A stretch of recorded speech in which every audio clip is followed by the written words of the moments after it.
safe space. We ain't never give a reason you should hide. Compile all your questions, we taking the quest. Join Tarsha on this journey to discover the rest. Go.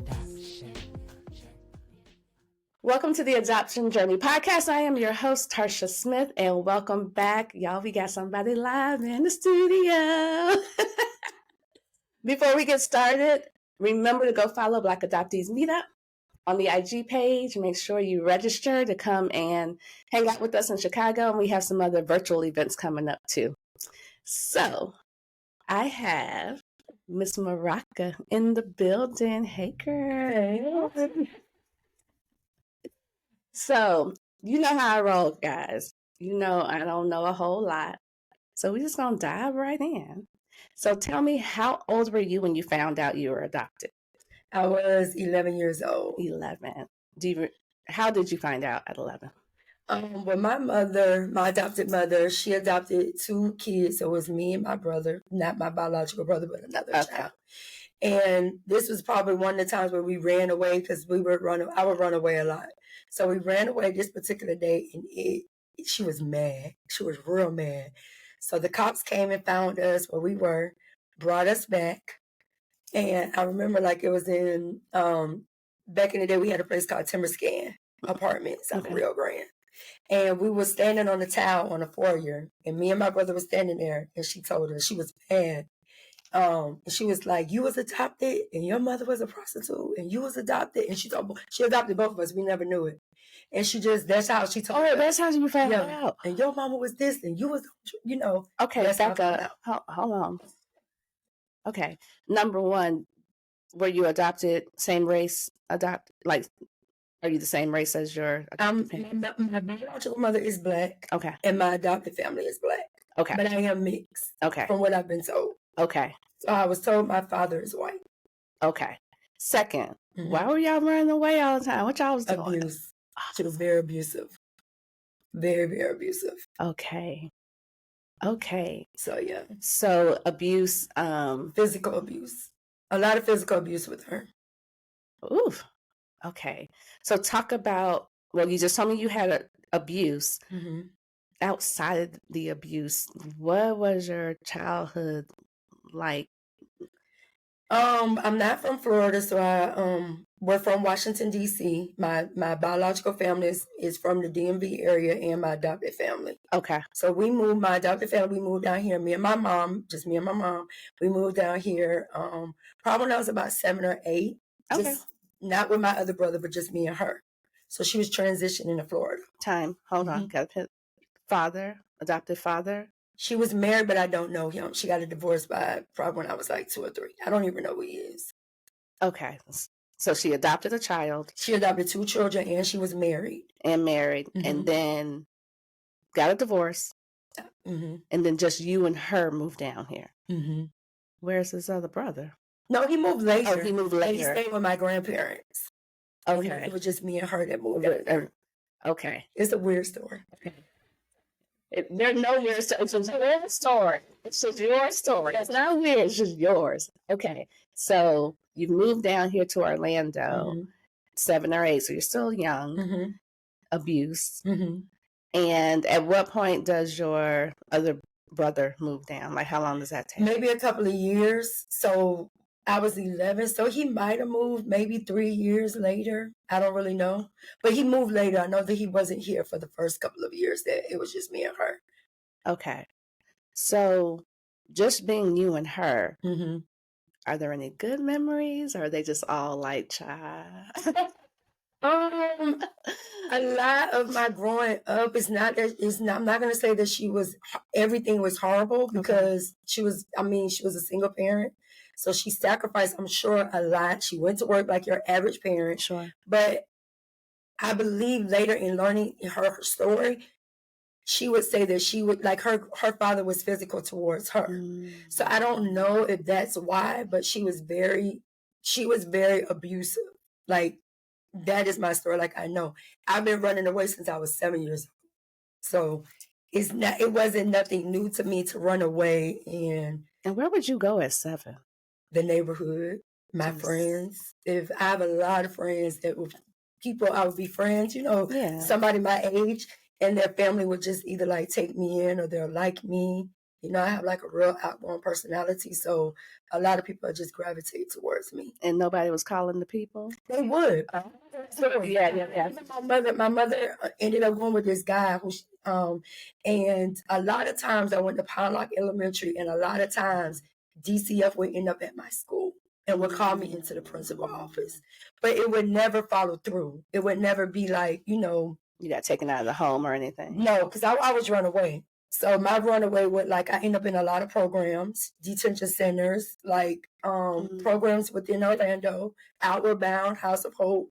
So up until the age of probably 15, when I landed in House of Hope, that was probably like when I stopped running away because I was able to stay there. You can live there. So I stayed there for like probably about a year. Okay, we gonna get there. Today, out of frustration, she's like, she's living. What a way to find out, though. And I think this day in particular, how me and my brother ran away, we ran upstairs. I don't really know what made her mad or what we were going to do, but we just didn't want to get hit. That was basically, we didn't want to get hit. Mm-hmm. We ran upstairs and two-story, we're upstairs. We tied sheets together.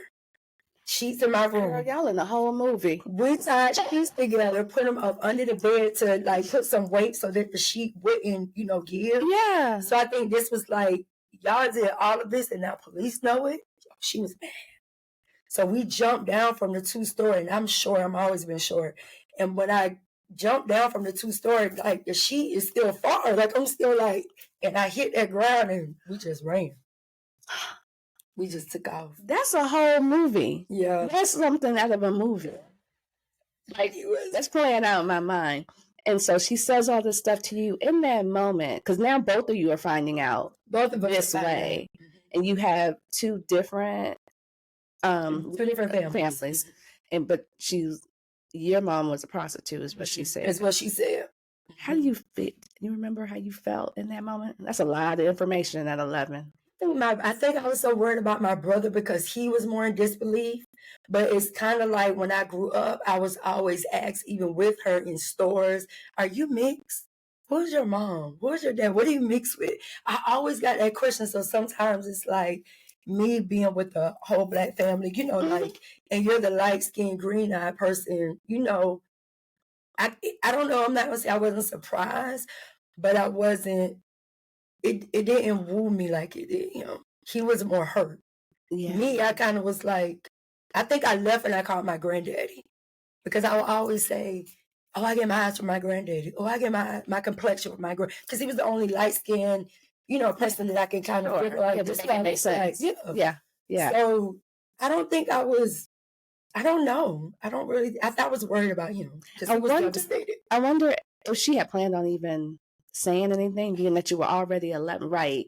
Because they say you should tell us at least by 5. Mm-hmm. Really? Yeah. And of course, age appropriate type of language, but at least by 5. So being that you was 11, and how old was he?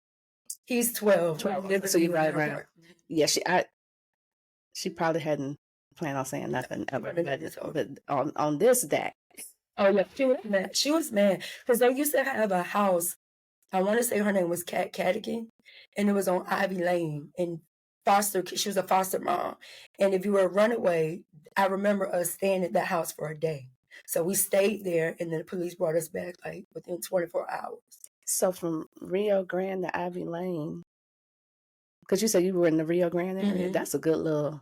Yeah, that's a distance. But the police let us stay there. Oh, okay. They placed us there for like, I guess like 24 hours. Okay. I guess it give us some space because we had ran away. Right. And then we had to go back the next day. That's amazing to me that you guys keep running away. There's already been reports of abuse and nobody took you out of the home. No, it wasn't until I was 14 until something traumatic happened to me and then I got kind of taken out. Okay.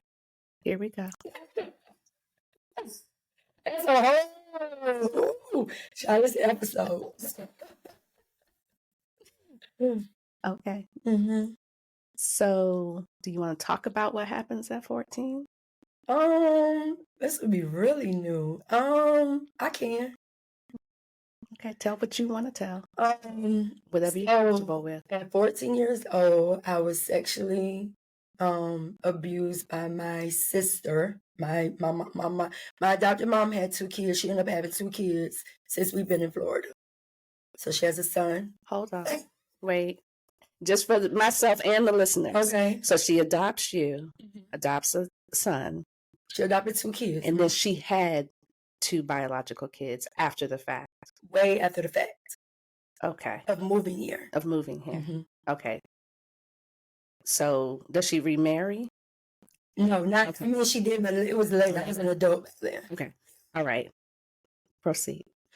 Okay, so about the age of probably about 14, my mom would, her boyfriends will always come and live with us, which I kind of expected. You know, they would always come and stay with us. But my sister's father basically got charged for statutory rape with me. So that was, I guess, probably like the final straw that I had a coworker. And it's crazy how you can remember certain things because her name was Sherry Gibson. Never seen this lady again in my life through that process. But I think when she read my file and she saw what I had been going through with the abuse and just different things, she like advocated for me. Mm. So that was like my little angel. We all have one. We all have one. So it was her boyfriend that It was her boyfriend, which she has a child by him, which is my sister. Him. It was him. Okay. So it was your adopted sister's father. Mm-hmm. So do you tell, like, how do you end up at the home? My mom used to work for a company where she would work 12-hour shifts, and she would be at work normally like 6 at night to 6 in the morning or something like that. So apparently, I can't remember a lot of details. I just know that my mom got off work early. Didn't know she was getting off work early. She got off work early. In between time, there have been signs that stuff had been going on, which I felt like as a parent, this is my belief and neighbors' belief, that she knew that there were inappropriate things going on. So did she know altogether? I can't say that. But I do feel as a parent, you knew that there was something that was inappropriate going on. So she came home from work and he happened to be, I was asleep in my room. He was in my bed asleep. And then she comes home. She comes home. And what happens? She called the police. Okay. She called the police. Okay. And then they took you out of the home. They took me out of home, took him to jail, had to go through the whole trial, like a whole thing. Did they take the other kids out of the home too? I don't think, no. Okay. They never got rid. Just you. Yeah. And my sister at the time was probably 2 or 3. I don't know. She was a little girl. She was a little girl, so she was really little. Too little to remember. She doesn't remember that. So, at 14, you're having to go through a whole trial. That's a lot. But he pleaded. Okay. He pleaded, so I didn't have to go through a lot, but I did go through. Sure. And now you're at the House of Hope? I went to some kind of way when they took me out of the home, I ended up, or I don't know how I ended up in detention center. I don't know if they placed me there, if I did something, like I don't know, because I would always kind of go in and out of detention center, because that was my safe haven. And it was funny because when I would go back to court, not for this incident, but I always remember the judge would be like, well, if I send you home, and I'm like, if you send me home, I'm going to run away again. That was my stance. I had an attitude. You send me home, I'm going to run away again. So it sounds crazy. No, it doesn't. But the detention center, the different homes, I was protected. Like nobody wasn't beating me, nobody was touching me. Right. I'm good. Right. It's detention center. Yeah. So at this time, that counselor, she came to the detention center and she told me that she found a place for me. And I was like, a place? She was like, you don't have to run again. I have this program that I think that you can go to. But one of the keys is that they had to accept you there because I believe they took donations. Okay. So it wasn't like a program where a lot of people had, like, it was like, what would you call, like, court ordered? Okay. A lot of people who were there their families were giving donations or paying for their children to be there. And there was a program where you can live. So she signed me out. I don't know how this lady did it, but some kind of way I had to have an interview at the program with the owner. Her name is Sarah. And she was like, just go in there and be yourself. And I'm like, oh my God, I'm gonna tell this lady. Me thinking, I'm like, I just want to come stay here. So I had an interview at House of Hope. The counselor signed me out. She gave me some clothes to put on. Went to the interview, and there was only one bed. There was only one spot. And I was like, how am I going to get in? I don't have no money. My mom not going to pay for me to go here. And I did that interview, and she signed me back back into the detention center. And then I got a phone. I don't know how long it was, but shortly after, I got a phone call saying that they wanted me to come there, that they would accept me. Wow.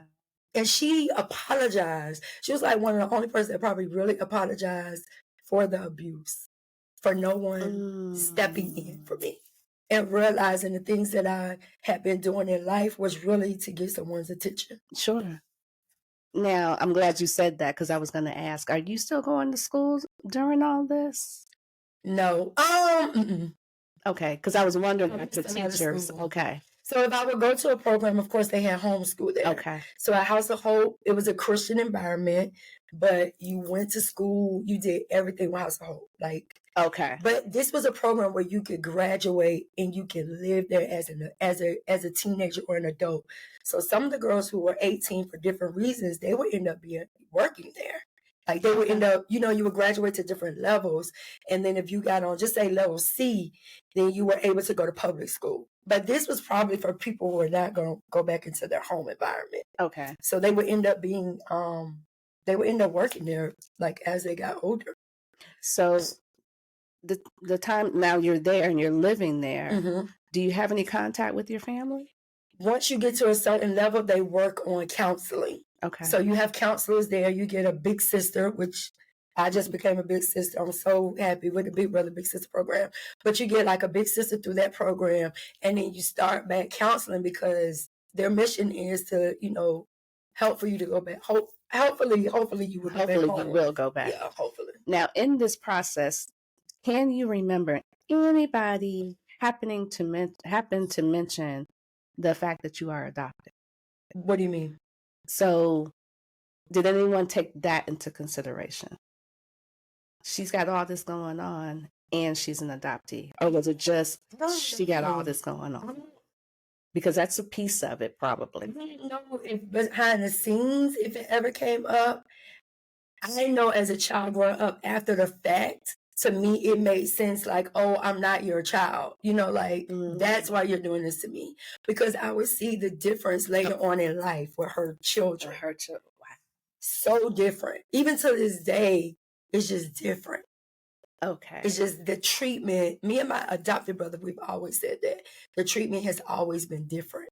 Always. Now, what about your adopted sisters now that they're older now? But she has a son and a son and a daughter. Mm-hmm. Okay. Do they see the difference? I don't think that they could ever really see the difference back then because they were so much younger than us. And I was in and out of the home so much of running away. So the abuse that I really went through, I don't think they know about it. The physical abuse. They're going to know now. Yeah. They know about the stories, but I don't think they really know the extent of what's going on.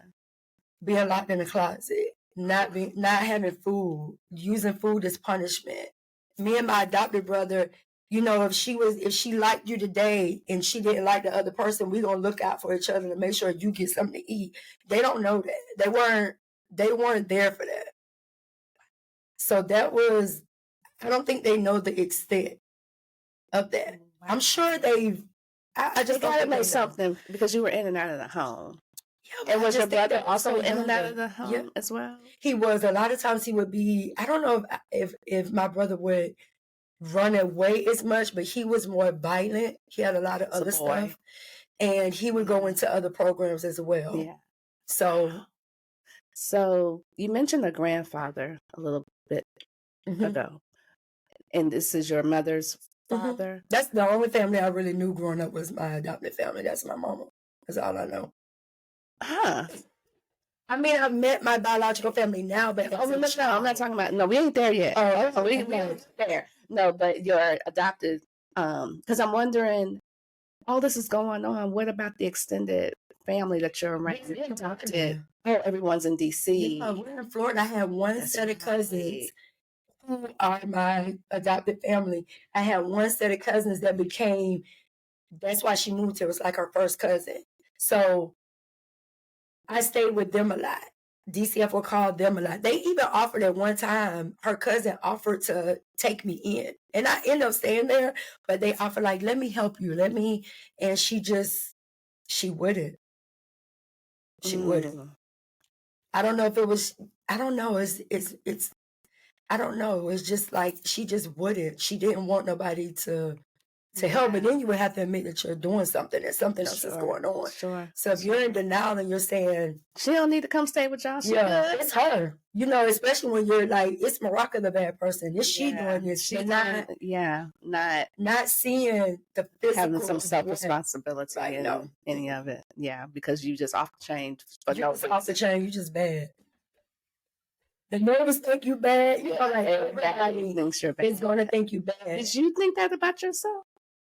I don't think I thought that I was bad. I think that I wanted out. I just didn't want to be there. I just wanted somebody to like protect me. But I don't think I was bad. I remember when I stole my mom's car. I was bad. Where you was going? And I couldn't drive. I couldn't even drive. I got the label. The people from across the fence. I took the car, I can't drive it. Can you put it back? And then they go, well, let's go take a joyride. Okay. Next time you put it back. Can you put it back? How old are you? 14. I was bad then. I was acting out. I was acting out. I couldn't even drive the car. I was waiting for hey, y'all come here. And that's what I did. Literally.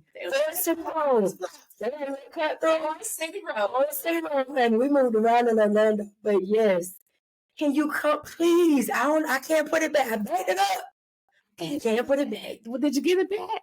I mean, eventually, when we came back, we saw the police and everybody ran it. I got it. Oh, God. Yeah. I wasn't bad, though. You was acting out. I was. You were definitely acting out. I'm sure I gave her a couple of gray hairs. I'm sure. You and your brother, I'm sure. So when you get to the House of Hope, do you start to settle down? Because now you're in these teenage years, and we just kind of be off the chain anyway. But House of Hope is, to explain House of Hope is to explain you're cut off from the world. Like there's no secular music. Everything is Christian environment. But when you come from, and I try to explain this later on in life, when I started going to like a Pentecostal church and I had to give up pants and makeup. Like when you come from the things that you come from and you've been through some things, giving up those things, I don't care. I don't care to give them up. I'm just safe. It doesn't matter to safe me. now. Like, it doesn't, I can't listen to music. Okay. Well, other people are kind of like sneaking. It was like, I'm safe. I'm good. Because I'm safe. Yeah, I got a house of mom. Y'all feeding me. Like y'all are nice to me. Nobody cussing me out. Nobody hitting me. It was like a safe haven. And so you kind of just gravitate. I didn't want to leave. I was gonna stay. So how long did you stay? I stayed about a year. Until by the time I graduated House of Hope, I'm now going into Oak Ridge in the 10th grade. So you do schooling there. You do a PACE program. You go to school, you have teachers, but you do everything there. Okay, so then you go to Oak Ridge by the 10th grade. By 10th grade. So you go to church outside, you build relationships because they do take you to church. You do go to the grocery store.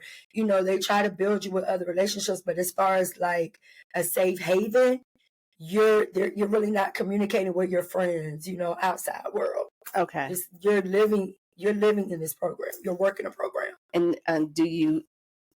Now, I want to hear about these high school years when you get to Oak Ridge. Because like I said, we become different by the time we hit 14, 15, 16, and we in high school. Now you're in high school, going to school. What's that? 10th, 11th, 12th. What does that look like? It's good years to me. She was wild now.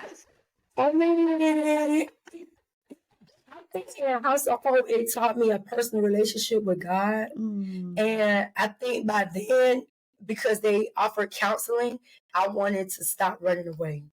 So I wanted to, live a normal life. So, okay, I'm just trying to understand. You go to school, then you come back home to I house. eventually, You go back home. no, I go back home. By college, I'm back home. Okay. So we worked on going back into the house. Okay. So I did eventually go back home. Is it different at home? Oh, yeah, it's very different. Okay. It's very different. Why? I mean, it's like, because I felt guilty. I felt like in those years, it took a minute for me to get there, but in those years, it was like I knew what I was doing with the abuse, if that makes sense. With the sexual abuse. I felt like I said this a long time ago when I had to speak at House of Hope. This was when I was an adult. I didn't realize until I became an adult that I traded one abuse for another abuse. I didn't know that at the time. I just knew that when my mom would have her boyfriends and they came to live with us, I didn't get as physically abused or didn't get that much abuse when they were there. Ooh, traded one of those for the other. It took the attention off of me, if that makes sense. I got attention now from other men because her boyfriends were always younger than her. So they were always like in their 20s or something, and I would get the attention. Sure. But it just wasn't what I was looking for. I did not realize that I would be trading one abuse for another abuse. Oof, that's deep. Yeah. That's deep. Wow. Yeah. So I had a lot of I asked for it, I did it to myself type of thing when I was kind of going through high school, So but you didn't know. I know, but I just. But in high school, that brain is not. And then I sure. I felt a lot of. Now, my sister not gonna ever meet her dad. She's never gonna know the story. She doesn't, because now it's like obsolete. That part, it happened, and now it's just silent. It's silent. And then you go back home. Then you go back home. Was it kind of like nothing ever happened? Yeah. Or does mama get counseling outside of? I don't think so. Yeah. It's silent. It's silent until questions start being asked. From my sister, of course, later in life. And not she didn't know about that. This is gonna be probably brand new to her. But questions be like, where's my dad? Why can't I talk to my dad? But now she's like in her 20s. Okay. Because mom won't tell her nothing. It's silent. Being an adopted child was like silent. It was like a secret. So you don't really deal with a lot of stuff. You just kind of like sweep it under the rug. That's what we do as a people. Let's sweep it under the rug and keep it moving. Meanwhile, people are just bleeding from the inside. Trying to just push forward through life, and then taking all of the baggage with us, and we can't understand why we act the way we do why we act out sometimes towards other people, because we got all this residual on us that we haven't gone to take care of, like the self-healing, like look in the mirror, peel the layers back. That's hard though. Yeah. People have a hard time with that, but it's so freeing when you get there, and you mask it. You cover it up. With all kinds of stuff. All kinds of stuff. Okay, so you're in high school. It's silent. You're just going through the years. You a pioneer. Okay. What? Let her have it. Okay, so you leave Oak Ridge. What do you do? Do you go to college? Do you? I'm pregnant, but I do graduate. 93. Okay, we class of 93 together. Yeah. Okay, so we have go class of 93. We're living our 50s life over here. And we are. Okay, we have that in common. Okay, so You get pregnant. I did too Mm-hmm. at 19. So I got pregnant actually my senior year. So I leave and I go to beta because I'm like, girl, that's because we had all that. yeah. Okay, I'm back. Yeah. I finished out my senior year pretty much like at Beta High School and in the PACE program. And, Okay. but thank God I did graduate. Okay, so you graduate and now you become a mom. And that's when that's when I want to know who I am. Really. That really, and I had the same type of thing because I grew up knowing I was adopted too. But when I had my baby, and it was, for me, it was medical reasons. Curious, like, where do I come from? Where are the people? But then I have this little baby. Medical. So walk me through that. That's the I think when I got pregnant, not knowing anything, and even now going to the doctor and they do the medical history, that's like the most, I'm adopted. Like that's just my response. Like, I'm adopted. Don't ask me. Don't ask me. No. Yeah. It's just like I'm adopted, but once I got pregnant, and I'm just like, I'm scared. Like, what does the medical history look like? Like, I really wanted to know. So walk me through that process of you beginning to try to find out my parents, find my mom. So I did all of this in Florida. Okay. But you're not born. I'm not born here. Okay. My family does not live here. Okay. In Florida. I started writing Oprah when I was young, got a response, but obviously I didn't make it over. But I just started writing, and then I think at one time I wanted to hire an investigator. And I'm so glad that he was honest with me and did not take my money. And he told me, he said, you first need to know, because my mom, we don't talk about it in my house. So to ask her any questions, So he said the first thing, he said, no, I'm sorry, hello. What she told you was that lady was a prostitute, DN? Mm-hmm. Okay, I'm back. It wasn't talked about. Wow. Okay. No questions. No. When you tried, shut down. Okay. Sad. Now she want to jump off the bridge. Now she want to jump off the bridge because you asking her. Now she want to tie some sheets together. Yeah. So it just was hush. Run away. Oh gosh. Yeah. Okay. You where was I? You were writing like I was writing. So I got in touch with some private eye. There was going to be a fee, and he was like, "Listen, I don't want to take your money, and I can't help you. You have to know where were you adopted from." And I was like, well, he was like, you just need to find that out. Yeah, your adopted family is from Washington, D.C. I didn't think, DMV, Maryland, Virginia, we're so close. Right. But as a child, you don't think that. You don't know that. Yeah. So he was like, you need to find out where was your adoption finalized. Baby, when he told me that, honey, I started asking questions, and she would shut it down. I'm like, well, where? Child, I got a birth certificate. I started calling courthouse. Okay, hold on. Okay, let's talk about your birth certificate. Okay. Is it? No, my name has changed. So, my birth certificate. So you have both of your birth certificates? No, I don't have both. Okay. But my birth certificate fits my adopted family. Right. Right. As it does when you get adopted. So that original birth certificate. I don't have that, but so let's go back to the process. So when I go through the courthouse, I started calling Virginia, Alexandria, Washington, and I got connected to some lady who works at the courthouse. Thank God I don't know your name, because if I did, I probably would.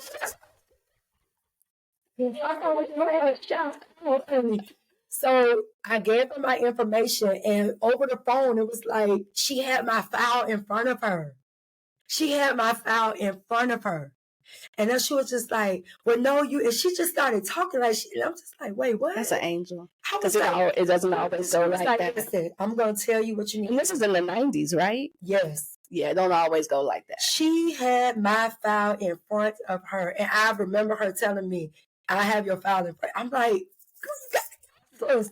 So she said, I'm going to send you out this packet. And I want you to fill out this packet, and you're basically going to request for your seal of adoption to be broken.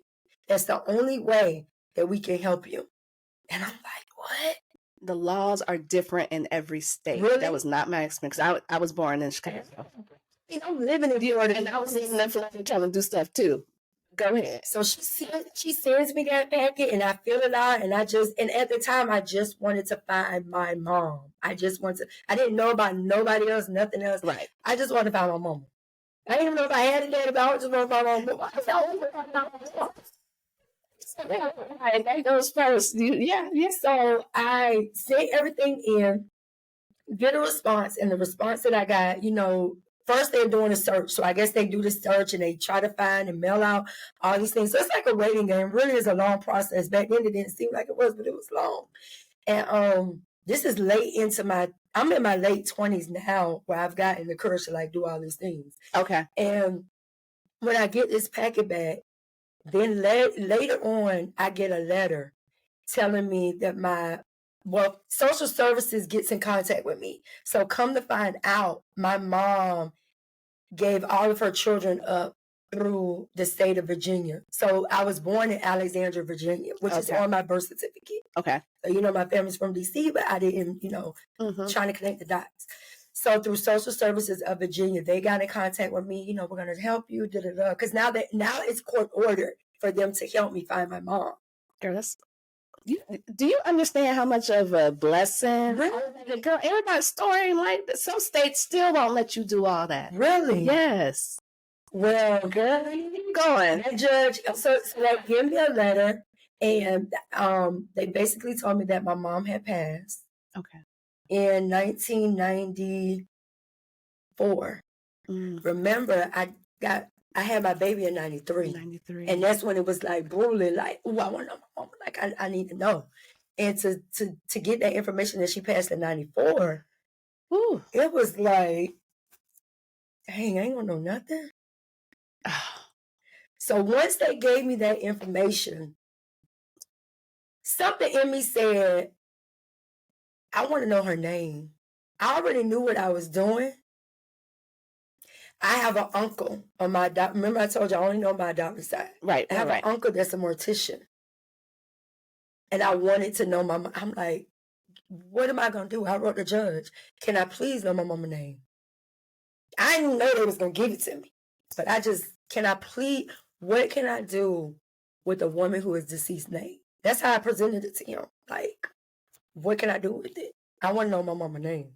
And they gave it to you. They gave it to me. Valerie Burke gave it to me. Gave me her name. Do you know how she passed away? Drugs. I'm not gonna say drugs. She passed away of HIV.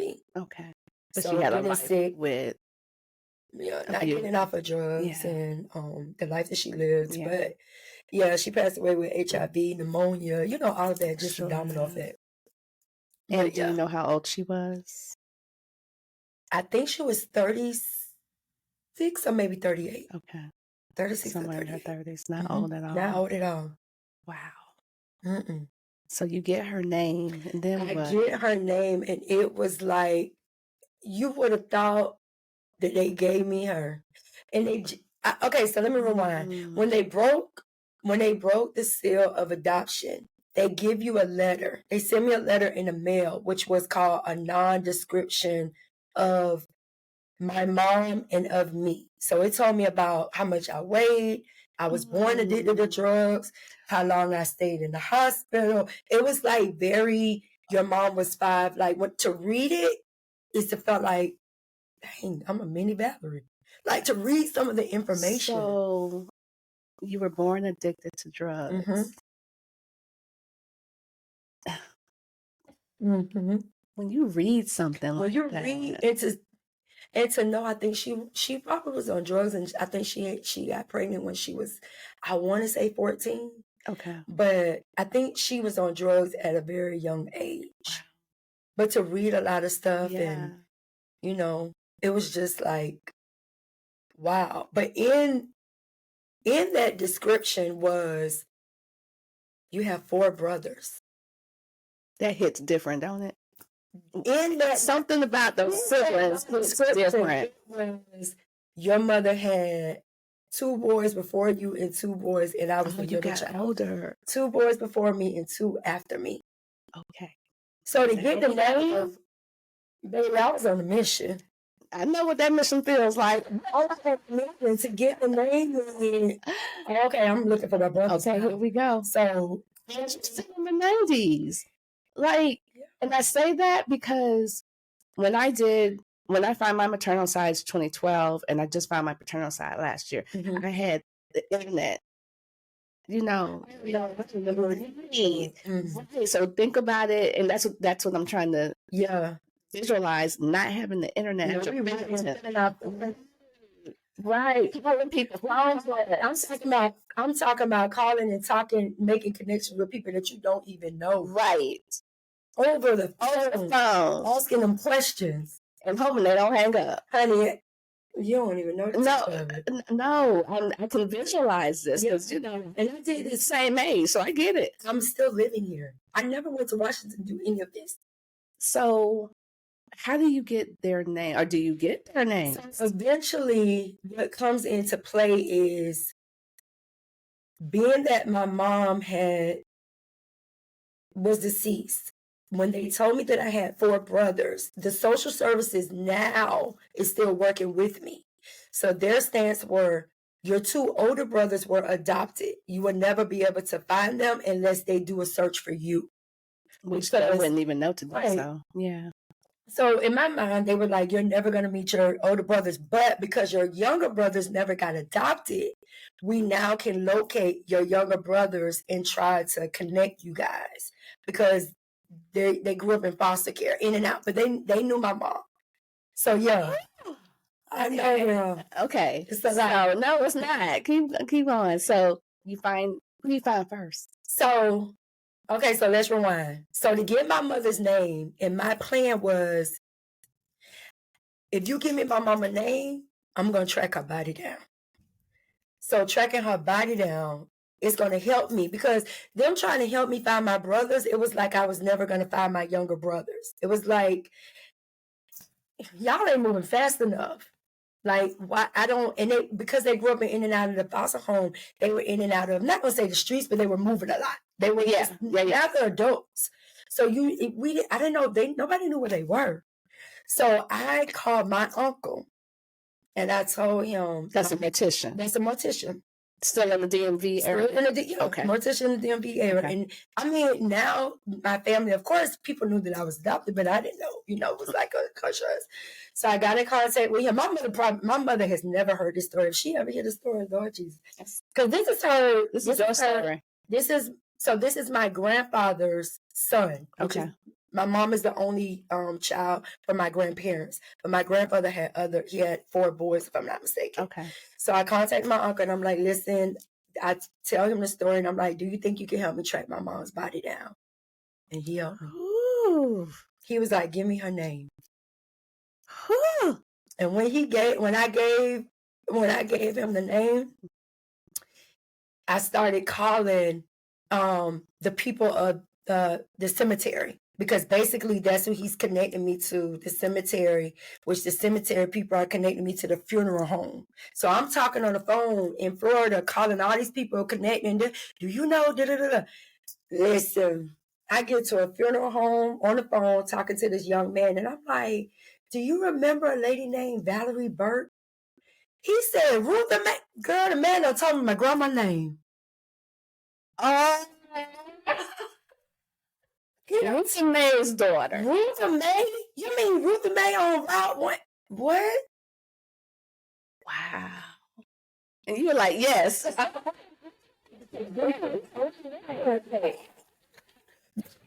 What? I tracked my family down just like that. Just like that. But one day, how I got connected was, one day I was at work and I used to work at a public school board, and I got a phone call. It was the social service. And she said, this is going to sound crazy. We found one of your brothers. And I was like, oh, okay. I'm thinking it's one of the younger ones. They found my oldest brother. They found my oldest brother who they told me I would never meet. Yes. Do y'all need a minute? Because I think I need a My oldest brother, God, he told me I would never meet. How you feel in that moment? I just was like, I was at work. You're like, y'all, I got to take this the day off. So I really, what? And she said, we're going to give him your information. And basically, he had to now respond to me because apparently, so my older two brothers got adopted together by the same family at the age of like, oh, well, that's good. 8 or 9, but their family told them that they had a sister. So when my oldest brother got 18, he put in the search for me. That's the only reason why I was able to connect with him. This is why, so I have a similar story, but I was the family secret. So I have an older brother on my maternal side. He didn't even know I existed. Nobody knew. So nobody knew to come looking for me because they didn't know. If you weren't my mother's age or older, because he was 2 when I was born, too little time. And she was only 15 when she had me. This is why it's so important, or some of the reason, to tell the adoptee. You're right. In the family, just because it's not keeping any secrets. Yes, but you think about it, my adopted mom could have told me because I'm thinking like, so you knew I had. Oh, absolutely. She knew that. She knew. What? She knew. She don't tell none of it. None of it. Okay, get to the brother, girl. I can't wait. So the lady tells me that you have to wait for your brother to contact you. We gave him your information. He's gonna call you. He's nervous. A week went by. I told her they like he didn't call me. What's going on? So anxious, so anxious. But she was just like, "We're gonna reach out to him." He was nervous. He was scared. He didn't. He didn't know what to expect. And this is like he did this at 18, and now I'm about to hit 30. I'm like late 20s now. So I'm out to dinner, and finally, like a week and a half probably go by, and I get a phone call. Baby, I screamed and cried. I had to leave out the restaurant. I'm just crying and just like, and I told him, mind you, he only think that there's 3 of us. I then shared with him, no, we got 2 little ones. We got 2 more brothers. What? We got 2 more. He never even knew that. Where is he living? He lives in Virginia. He's still in the area. He's in Virginia. Do you take yourself back to the DMV? Okay. Travel with my mom back and forth during Christmas and summers to go to DC. Throughout the summer, you'll go spend summers and Christmas. But I mean, I didn't know. I was a child. You were a child. Just visiting my family during Christmas and summer breaks. So, and as best you can, what is it like for him to talk, for y'all to this connection, this phone call? I don't know. I think we both were in shock. Okay. I think it's a moment where you never thought you would ever get. It's like, it's so disappointing because you're searching for a person that you think you're going to find, which is your mom. And then to get connected with someone that can't get any closer than your mom is the siblings. It's like, okay, it's like you gave me my mama, but you didn't give me my mama. Like I have a piece of her still. Sure. So I don't know. For me, it was just, we both were in shock. So what about the other brother? I found the other brothers after. No, not the baby brother, the one that was adopted. Of course, we connected. We connected. Okay. Still talking on the phone. And then I took my oldest brother through the process of going to the funeral home, to my grandma's house. He went to my grandma's house. I'm having him, encouraging him, like, hey, I got the address. I'm at your private auto. I was scared. Like, I hadn't even met my brother and he's doing this. And I'm like, no, I got the address. I got this. And he was like, wait, what? And he's so funny to talk to my brother. He's standing like, okay.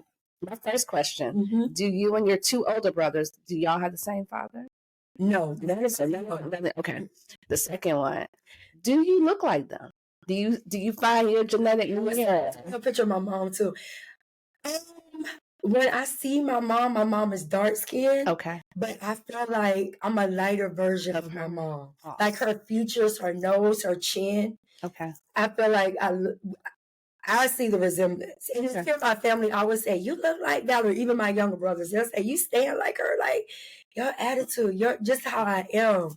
It's her. It's her. It's just weird. But to look like my brothers, I don't think I necessarily look like them as much.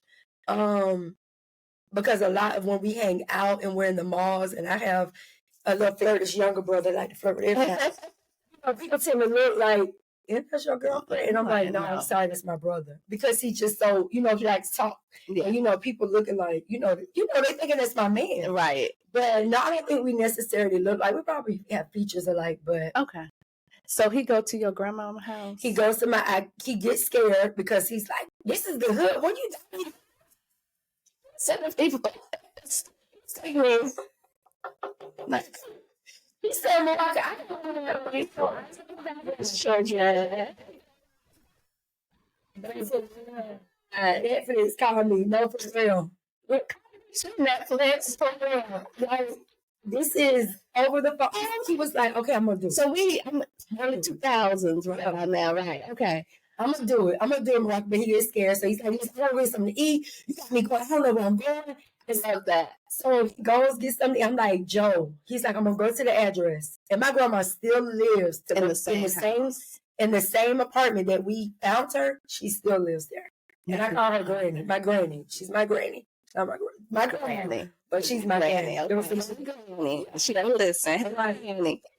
So I'm like, okay, you better call me in 15 minutes. Like, now I'm scared because he's scared. And now I got him going somewhere where I don't know where he going. Morocco send you to the hood, y'all. They always saying, yeah, that's it. Okay, so he gets there. Grandma knows y'all exist. Grandma knows that we exist, so he knocks on the door from where, and my aunt was there. So from what I was told, he knocks on the door, and my brother said, hi, do y'all know Valerie Burke? And my aunt there, my grandma there, and they probably like, yeah, we know Valerie. And he said, I'm one of her sons. They said my grandma grabbed her chest. They said my granny grabbed her chest and just was like, wait, what? Y'all finna make granny and pass out. No, for real. I'm nervous in Florida because he hadn't called me. It's 30 minutes. Now I'm scared. I'm like, I don't know what I do.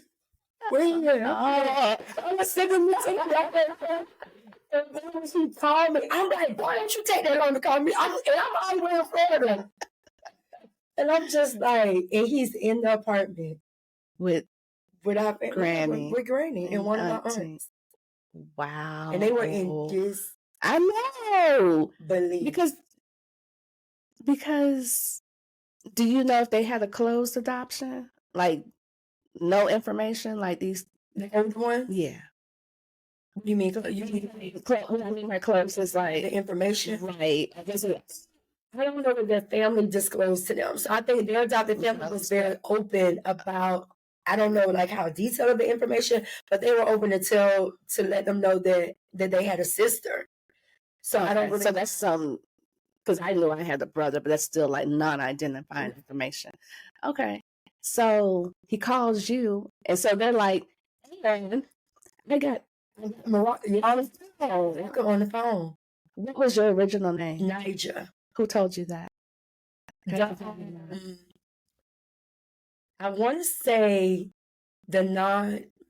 maybe through the courthouse. Okay. They may have told me. So she changed your name from Niger to Morocco. Well, no. Okay, so one of my aunts got on the phone, and she then just like, it made me feel like somebody was looking for me too, or they remembered me. So my aunt got on the phone. She was like, I named you Morocco. And your birthday, August the 4th, I remember when you was born. I was like, oh, y'all. Wow. Y'all mixed me up. Y'all do remember I exist? Like it was like. So my adopted mom put Morocco as my first name. Morocco was my middle name. So it was Niger Morocco. So she gave me Morocco and then gave me her middle name, Michelle. So Morocco Michelle. So she dropped Niger altogether. Okay. So Morocco, my aunt told me, is that she named me. And it's so funny because parents, don't lie to your children. Be honest with us. Tell them the truth. Please. So my mama, everybody will always ask my mom and me, well, where did you get the name from Morocco? And she would say, I always wanted to go to Morocco. But my auntie who named me was actually my Aunt Helene. Shout out to my auntie. My Aunt Helene was born in Africa. So my granny was married to someone in the military. And my Aunt Helene was born in Africa. And that is where she got the name from. Right. So it was Morocco, but she added the A and put Morocco. Wow. Never would have ever known that information. Never would have known it. And it probably seems like it's nothing, but it meant a lot. It's something. Yeah. It's absolutely something. It made me feel like I mattered. I was important. She told you your birthday. I remember your birthday. Wow. Yeah. Was she older than your mom or younger? She was older. Okay. Yeah, she was older. Okay. Wow. She was older. So do you remember the first conversation with Granny? Not really. I mean, I talked to her on the phone, but definitely I remember the first meetups. I mean, she was in shock and just like, oh my goodness, they all just were in shock. Yeah. We were just, dumping this because one of the pieces that my younger brothers that I found later on, don't ask. Hold on. We're going. One of the keys that they told me is that when my mother passed, they did not know that our mom had other kids. They seen it in the obituary. They reference y'all in the obituary. Yes, they seen it in the program. So my brothers, they didn't even know, who are these. They didn't know. It was a secret on both ends. They didn't even know. To be referenced in the obituary. Mm-hmm. Wow. So they named all of her children in the program. Wow. Mm-hmm. So how do y'all find these younger two brothers? But now that we know, I'm at my granny house. Everybody's there. They know where they are because they tracked them down because they knew our family. So they knew the aunts, they knew the mom. They know, they were in and out. They never got adopted. Right. So the family was connected. So their dad was always connected with the mom and with my family, with my biological family. Gotcha. So they know y'all exist because you were in the program. But when they meet you, it was, it was a shock because I took my daughters with me. How many kids do you have? 2 daughters at this point? Okay, so 2 daughters. Okay, and they're probably like they're elementary, so maybe like 10, 9, 11. Okay, so they're still elementary. So yeah, I'm excited for you. You've already done all this because I know what it's like to walk this path, and then to meet these people, and then to actually meet up with these people. And when you met up that first time, did the whole family come? The whole family. That's so overwhelming, isn't it? Yeah. You're like, wait, but were you with your? Before I go up there, I'm now in contact with all of my brothers. So we're building a rapport over the phone. Right. So we're constantly talking. We're constantly, it's still going to feel a little weird and awkward. But now it's like just putting a face to the name because I'm constantly calling them. We're talking, building rapport with each one of them because they all didn't grow up together. Ooh. So that was a lot. But we all meet up. Which was hard. It was very hard to even, because boys, what I've learned being adopted and meeting my biological family is that, of course, we're women, we're nurturers, we want all these answers, but my brothers did not feel the same. I could speak to that. My brothers did not care they did not care. They just did not have, Morocco, we love you, we'll come and meet you. We'll come and be with you. But all that other, what I wanted, kumbaya, baby, they weren't with it. And you know what? I have that experience on my maternal side. I have brothers. And I feel like that's what I get from my older brother. Ooh. But on my paternal side, I have sisters. It's real different. Mm-hmm. It's real different. I have often wondered, is it because male, female? Is it because I don't know. My older brother would tell me, I'm still processing. But I mean, I found you in 2012. I don't go take. That so the process is over. But I just found my sisters in 2023 in the relationship. It just looks different. It looks different. So that's interesting to hear you say that.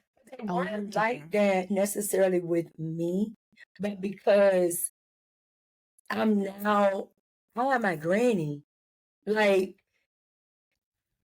yeah, all these pieces of your mom. it's my granny. Yeah. Like, and they don't even, my aunts, they don't even they call her Ruth the May or Maid or, like, everybody. And I made that choice, like, everybody's raised differently, but we call aunties auntie. You call them by their aunt. Right. It's just a respect level, but I can't, like, that's why I say I call her grand, because I can't call her Ruth the May. I just can't. Yeah. She get that. I get that. It feels weird. Mm-hmm. And, I've learned to respect their feelings. It took a while to respect their feelings and understand where they come from, and their space and their healing looks a little bit different. Sure. But over those years, it was always, when I come up, I'm expecting y'all to be at Granny House. And they did it. They fought. They didn't want to. But they did. They did it. Even if it was for 15 minutes. Yeah. But they did it. But they did it. Yeah, I'm going to need to see, like, the picture. So let me ask you, do you know any information about your birth father? Oh, don't lie to your church. No.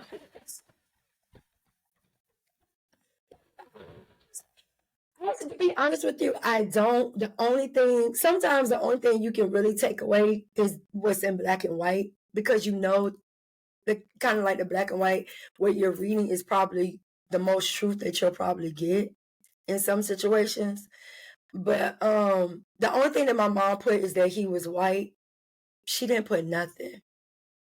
So again, our story is parallel, because the only thing that was on mine was that he was 17. The end. That was it. I always knew this. I always said, when I get ready to find my paternal side, I'm going to have to take a DNA test. And that's where I started. I did one through Ancestry. And it just unraveled from there. And I found it. Sure, but I didn't do the DNA test. I did the part. Well, no, yes, I did. But it's always second and third, and then you all the way in.